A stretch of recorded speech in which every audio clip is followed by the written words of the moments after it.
पुढची बातमी आहे नीट पेपरफुटीचे धागेदोरे आता नांदेडपर्यंत पोहोचलेत। नांदेडच्या विद्युतनगर भागातील एका कुटुंबाची सीबीआयकडून चौकशी झाली। जवळपास 8 तासांपेक्षा जास्त वेळ कसून चौकशी करण्यात आली। मुलीसाठी 5 लाख रुपयात नीटचा पेपर खरेदी केल्याचा आरोप आहे।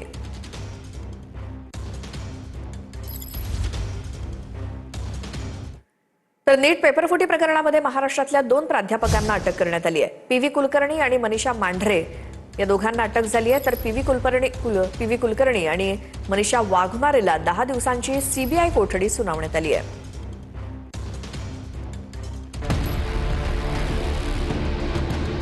नीट पेपरफुटी प्रकरणात महाराष्ट्रातून आणखी एका प्राध्यापक महिलेला अटक करण्यात आली आहे। बायोलॉजीच्या प्राध्यापक असलेल्या मनीषा मांढरेला सीबीआयनं बेड्या ठोकलाय। याआधी केमिस्ट्रीचा प्राध्यापक पीव्ही कुलकर्णीलाही सीबीआयनं अटक केलेली। नीट पेपरफुटी प्रकरणात सीबीआयनं आतापर्यंत 9 जणांना अटक केली आहे। यात पुण्यात ब्युटी पार्लर चालवणारी मनीषा वाघमारे हिचाही समावेश आहे। सीबीआय आता मनीषा वाघमारेच्या पतीचीही चौकशी करणार आहे। मनीषा वाघमारेचे पती डॉक्टर संजय वाघमारे यांचा पुण्यातल्या बिब्बेवाडीमध्ये दातांचा दवाखाना आहे। नीटच्या परीक्षा प्रक्रियेत मनीषा मांढरेला तज्ज्ञ म्हणून नियुक्त करण्यात आलेलं। मनीषा मांढरेनं मनीषा वाघमारेच्या माध्यमातून नीट परीक्षेच्या उमेदवारांसोबत संपर्क साधला होता।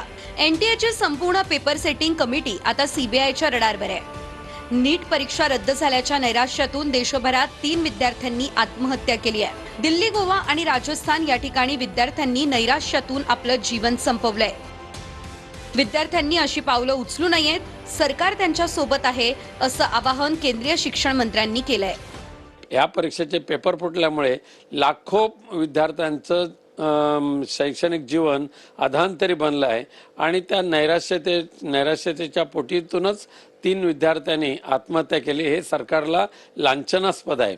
सहजासहजी पेपर फुटतातच कसे याच्यावर गांभीर्याने विचार करण्याच्या ऐवजी ह्या सर्व प्रकाराचं थातुरमातुर स्पष्टीकरण करतात, हे दुर्दैव आहे। केंद्रीय मंत्री धर्मेंद्र प्रधानजी यांनी नवीन डेट जाहीर केलेली आहे। त्या डेटला परीक्षा होती। नीट सारखी परीक्षा जर लीक होते हे दुर्दैव आहे। सर्वांकरता चिंतेची गोष्ट आहे। त्यामुळे यामध्ये मोठ्या प्रमाणावर आता कसं सर्व्हिलन्स करता येईल ज्यातनं हे नीट पेपर लीक होणार नाही, कुठलेच पेपर लीक होणार नाही याची काळजी सरकार घेत आहे, केंद्र सरकार घेत आहे।